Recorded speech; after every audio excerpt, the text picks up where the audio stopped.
Okay, Mike, thank you very much indeed. Welcome everybody. So we're going to be sticking strictly to the 20-minute protocol, and we're going to kick straight off. So I'm going to say a few words, and then I'm going to pass over to Rustam.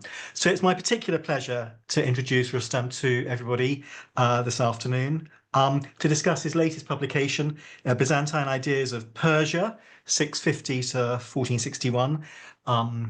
As Mike also did, introducing ourselves. My name is Tim Greenwood, and I'm based in the School of History at the University of St Andrews, where one of my roles has been as director of the Institute for Iranian Studies. So that is, I suppose, one of the connecting points between Rustam and myself. Rustam arrived in St Andrews in 2022 and spent 2 years here before moving to his present position in the Austrian Academy of Sciences in Vienna. In addition to completing the final revisions for this volume, Rustam also convened an enriching conference while he was with us on Izzeldin Kaykavush last April, and we look forward to some proceedings perhaps coming from that, but also delivering lectures to some of our undergraduate classes on medieval Anatolia.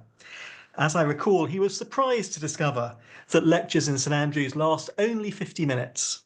At Moscow State University, all lectures were at least 2 hours from memory, Rustam, and he was surprised at the shortness of lectures here. I suspect many of you will have encountered Rustam's work and his research, perhaps most commonly through his major publication from 2016, The Byzantine Turks, 1204 to 1461, in which he studied the encounter between Greeks and Turks as an internal as much as an external phenomenon, which transformed Byzantine society and culture from within, hence the title. His latest volume examines both the complex relationship between ancient Persia and Byzantine cultural memory on the one hand, and then contemporary knowledge about the wider Persianate world, including New Persian, the language. So both external and internal dimensions are analysed.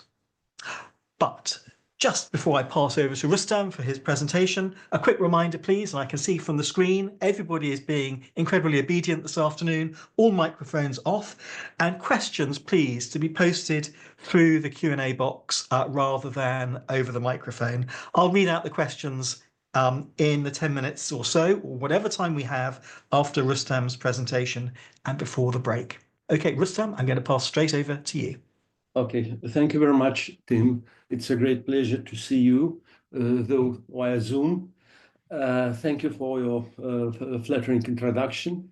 So let me talk about my book. So the book represents the first problematization of Byzantine studies of the topic of Persian elements in Middle and Late Byzantine culture. It responds to the research question I initially formulated as follows. If New Persian culture rapidly developed from the 9th century onwards, did the Middle and Late Byzantine tradition preserve any traces of this development? And if so, how and to what extent did Persian elements impact Byzantium? In Byzantine studies, there have been no systematic attempts to answer these questions. However, in seeking an answer to this initial question, I discovered that the majority of references of Persia and Persians in Byzantine textual and visual traditions allude to ancient and biblical conceptions of Persia. Consequently, I broadened the scope of my study to include representations of ancient Persia in both religious and secular Byzantine traditions. Furthermore, in searching for an appropriate methodology to address these numerous allusions, I adopted the conceptual framework of cultural memory as an explanatory tool that enables the systematic analysis of a vast and diverse body of material. As a result, the book developed a twofold structure. Its main part 6 of the 7 chapters examines the representation of ancient Persia in religious and secular literature, while only the 7th chapter addresses the influence of New Persian culture on Byzantium. In the first 6 chapters, I discussed the following major topics. I begin with the Old and New Testament concepts of Persia and their development in Middle and Late Byzantine literature. The second chapter specifically focuses on the 4th or 5th century story of Aphroditianos as a fictional prehistory of the Magi and its reception by later Byzantine authors.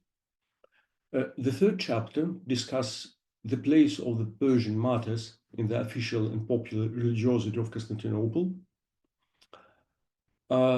Chapters 4 and 5 examine the image of ancient Persia in Byzantine secular literature. Special attention is paid to the mechanisms of interaction between cultural memory and everyday mentality. The living mind, in its creative activity, retrieved or reactivated from cultural memories information that enabled it to comprehend reality. The 6th chapter addressed the place of ancient Persian wisdom, including that of Zoroaster, Ostanes, Zophar, and others, in the Byzantine scientific, medical, and magical tradition. In particular, I juxtapose Michael Psellus and George Plathon as representatives of 2 distinct paradigms for engaging with the Persian tradition. The 7th chapter, which concludes the book, is the most extensive and structurally complex.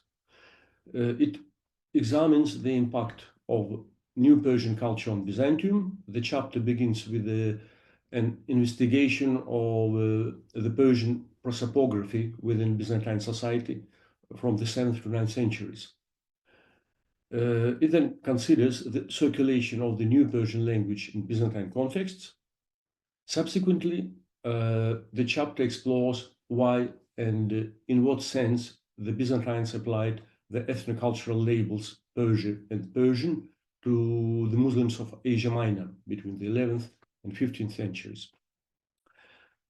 A substantial section is devoted to analyzing the influence of New Persian science on Byzantine intellectuals, an influence that reached its peak around the turn of the 14th century. The 7th chapter is supplemented by quite a long list of Iranian place names known to the Byzantines, as well as an etymological list of Persian loanwords in Middle Greek. In the epilogue to the study, I highlight the following broader ideas. Firstly, Byzantine memory of ancient Persia, both in secular and religious traditions, was not an assemblage of antiquarian odds and ends, but was part of Byzantine historical and cultural self, an important element of the Byzantine alter ego. The Byzantines could hardly have imagined their present intellectual being without ancient Persia, which was always present in the actuality of Byzantine mentality as a source of wisdom, experience, of paradigmatic and explanatory allusions. It was always somewhere nearby and at hand. Secondly, I suggest that the Persian elements in Byzantine self-identity played the role of a channel through which the information from Arabian, Turkic, and Mongol Orient reached Middle and Late Byzantium. The Persian elements on the inside kept the Byzantines open and sensitive to new information coming from the Orient. Persian heritage provided the Byzantines with a common ground with their Arabian and Turkic neighbors. Persian heritage enabled the Byzantines to place easily the phenomena coming from the Orient into their own network of associations and analogies present in their cultural memory. Thirdly, in terms of the Byzantine mentality proper, there seems to have existed more than one Persia. For instance, theological Persia, ecclesiastical, philosophical Persia, scientific Persia, literary Persia, or political Persia. That is rather multiple Persias. The multicolored image of Persia remained too complex, fragmented, and contradictory, compared to the Byzantine images of the Arabs, Turks, Slavs, and Latins. The phenomenon of Byzantine Persia represents a much more multifarious and ambiguous image.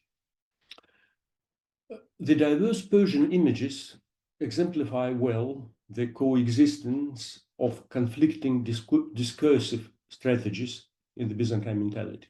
The conflicting strategies in the interpretation of the world were never reduced to a common denominator. The Byzantine way of describing things appears to be essentially multilinear, in contrast with our own unilinear descriptive habits. This remarkable feature represents a serious obstacle to our attempts to explain Byzantium in a consistent way and to construct a unified and homogeneous scientific image that would be free of contradictions in our terms. The Byzantine mentality seems to be less concerned with contradictions in its world image and instead prefers paralleling differing explanatory approaches freely, even if they appear to be mutually exclusive from the standpoint of our understanding of common sense. Thank you very much. So this is my presentation.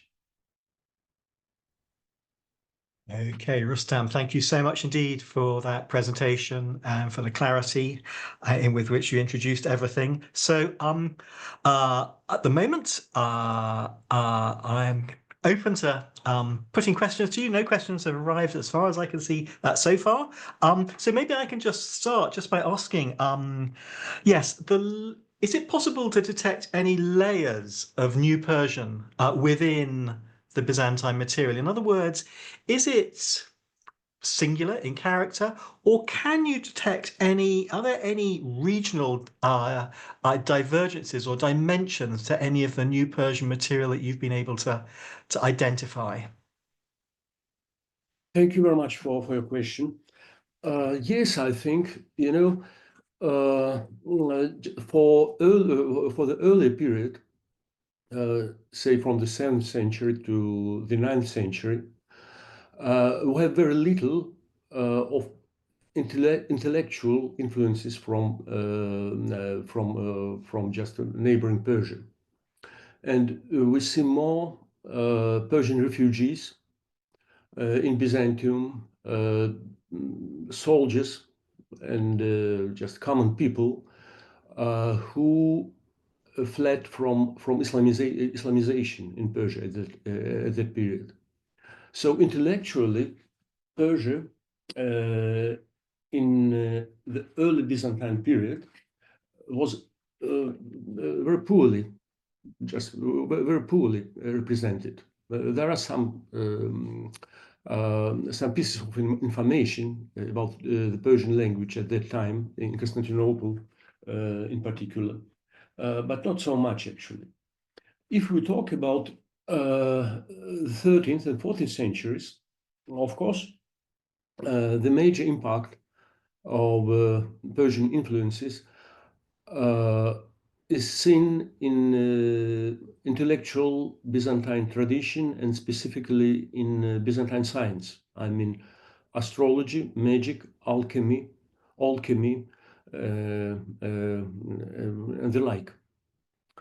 On the one hand, but on the other hand, again, we see Persian-speaking foreigners, just commoners mostly, in Constantinople, who practiced Persian, being in Greek environment, but as intellectuals, they were insignificant actually. So did I correctly understand your question? Just yeah. It does. Thank you very much indeed. I mean, certainly, just responding to that, certainly in the at the end of the 7th century, there is a very little known Armenian source which talks about a cluster of Persian, well, figures who still identify as being Persian. They still come from Iran. But what is so striking that this is actually based in the Eastern Caucasus. But these figures all identify the provinces, the regions that they come from, but it is scattered. This is a complete mixture of people.